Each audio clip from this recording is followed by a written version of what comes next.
নমস্কার বন্ধুরা, পারমিতার খানা খাজানার নতুন আর এক পর্বে আপনাদের সকলকে স্বাগত জানাই। আজ আমি ম্যাঙ্গো হালুয়া বা ম্যাঙ্গো হালুয়ার রেসিপি নিয়ে হাজির হয়ে গেছি। এই আমের সিজনে আমরা পাকা আম দিয়ে কিন্তু অনেক রকম রেসিপি ট্রাই করে থাকি। তো আজকে আমি সেই পাকা আম দিয়ে হালুয়ার রেসিপি নিয়ে হাজির হয়ে গেছি। এটা কিন্তু সত্যি খুব দুর্দান্ত স্বাদের হয়ে থাকে। এই আমের সিজন শেষ হয়ে যাওয়ার আগে অবশ্যই কিন্তু একবার এই ম্যাঙ্গো হালুয়া বাড়িতে ট্রাই করে দেখবেন। আশা করছি আপনাদেরও কিন্তু দারুণ লাগবে। তাহলে চলুন বকবক না করে রেসিপিটা ডাইরেক্ট স্টার্ট করা যাক। তার জন্য প্রথমে আমি একটা কড়াই গরম করতে বসিয়ে দিয়ে তাতে 2 টেবিল স্পুন ঘি দিয়ে দিলাম। ঘিটা গরম হয়ে গলে যাওয়া পর্যন্ত অপেক্ষা করব। দেখুন ঘিটা গলে গেছে।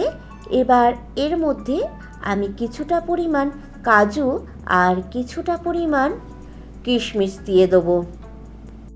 কাজু আর কিশমিশটা আপনারা আপনাদের পছন্দ মতো কম বেশি করে নিতে পারেন। এবার কাজু আর কিশমিশটা হালকা একটা বাদামি কালার আসা পর্যন্ত ভেজে নেব। দেখুন কাজুতে কিন্তু একটা হালকা বাদামি কালার এসে গেছে। এই সময় এতে আমি অ্যাড করে দিচ্ছি 1/2 কাপের মতো সুজি। এবার এই সুজিটা ঘিয়ের মধ্যে নাড়াচাড়া করে নিয়ে মিডিয়াম ফ্লেমে একটা কালার চেঞ্জ হয়ে যাওয়া পর্যন্ত ভেজে নেব।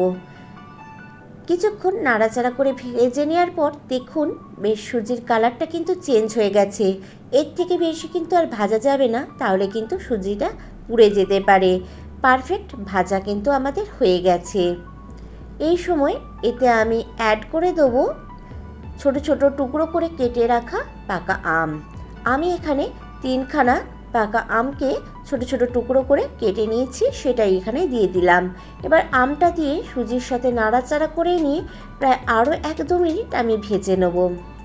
এবার আমি একটু খুন্তির সাহায্যে এইভাবে চেপে চেপে আমটা সুজির সাথে একটু ম্যাশ করে দিচ্ছি, যাতে কোনো রকম আমের ডেলা না থাকে আর আমটা সুজির সাথে ভালোভাবে মিশে যায়। তো এইভাবে দেখুন ভালোভাবে আমটা কিন্তু সুজির সাথে মেশানো হয়ে গেছে, দেখে কিন্তু বোঝাই যাচ্ছে। এবার এইভাবে একটু নাড়াচাড়া করে নিয়ে এর মধ্যে আমি অ্যাড করে দেবো গরম জল। আমি এখানে 1/2 কাপ সুজির জন্য 2 কাপ গরম জল ব্যবহার করেছি। এবার জলটা দিয়ে ভালোভাবে আমি নাড়াচাড়া করে নিয়ে সুজির সাথে মিশিয়ে নিয়ে 2-3 মিনিট ফুটিয়ে নেব। আপনারা যদি সুজিটা একটু নরম রাখতে পছন্দ করেন তাহলে কিন্তু জলের পরিমাণটা বাড়িয়ে দিতে পারেন। 2-3 মিনিট ফুটিয়ে নেওয়ার পর এতে আমি দিয়ে দিলাম কয়েক দানা কেশর আর সামান্য পরিমাণ নুন, মানে 1 চিমটে নুন। এই নুন যদি কোনো মিষ্টিতে দেওয়া হয় তাহলে কিন্তু যে কোনো রকম মিষ্টির স্বাদই বেড়ে যায়। এবার এই নুনটা আর কেশরটা ভালোভাবে নাড়াচাড়া করে নিয়ে আমি সুজির সাথে মিশিয়ে নিলাম। দেখুন সুজিতে কিন্তু পুরো জলটাই টেনে নিয়েছে আর সুজিটা কিন্তু আমাদের প্রায় শুকনো শুকনো হয়ে গেছে। এই সময় এতে আমি 1/2 কাপ চিনি দিয়ে দিলাম। চিনিটা অবশ্যই আপনারা আপনাদের স্বাদ মতো ব্যবহার করবেন, মানে হালুয়াটা কতটা মিষ্টি কম বেশি পছন্দ করছেন সেই হিসাবে। তো চিনিটা ভালোভাবে দিয়ে আমি সুজির সাথে মিশিয়ে নিতে দেখুন হালুয়াটা কিন্তু একটু নরম হয়ে গেছে, কেননা চিনিটা গলে যাওয়ার পর যে রসটা বেরোবে তার জন্য। এবার চাপা দিয়ে আমি প্রায় 2 মিনিট লো ফ্লেমে রান্না করে নেব। প্রায় 2 মিনিট পর আমি ঢাকনাটা খুলেছি। দেখুন সুজিটা কিন্তু একদম পারফেক্ট রান্না হয়ে গেছে, মানে ভালোভাবে সেদ্ধ হয়ে গেছে। এবার একটু নাড়াচাড়া করে নিয়ে ওপর নিচে করে দিয়ে সুজিটা আমি এর মধ্যে দিয়ে দিচ্ছি খুবই সামান্য পরিমাণে এলাচ গুঁড়ো। এটা কিন্তু অপশনাল, আপনারা চাইলে দিতেও পারেন আবার নাও পারেন।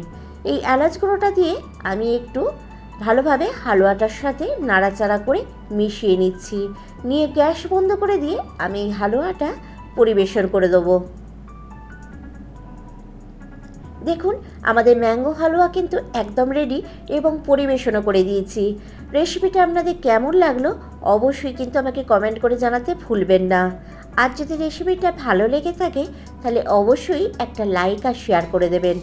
আর আমার চ্যানেলে নতুন বন্ধু হয়ে থাকলে চ্যানেলটা সাবস্ক্রাইব করে রেখে পাশে থাকার বেল আইকনটা প্রেস করে রাখার অনুরোধ রইল, তাতে যখনই আমি কোনো রেসিপি আপলোড করব সবার আগে নোটিফিকেশন আপনার কাছে পৌঁছে যাবে। আর যদি আপনি আমার চ্যানেলে পুরাতন বন্ধু হয়ে থাকেন তাহলে তো অসংখ্য ধন্যবাদ।